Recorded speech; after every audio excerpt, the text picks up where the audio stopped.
జీవితమంటే కల కాదు, అది కవులు రచించే కథ కాదు.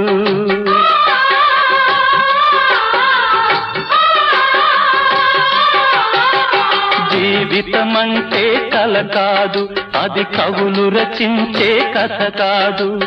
కనుమరుగైనది సిరి కాదు, అది మనదని తలచుట సరికాదు.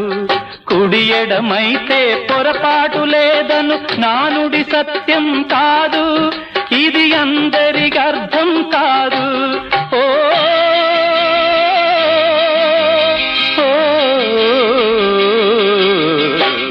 వేగు చుక్క మొలిచింది, వేకువ పొడ చూపింది, తూరుపు తెల్లవారక ముందే కాలం మాటేసింది, నా కళ్ళను కాటేసింది, కాలం మాటేసింది.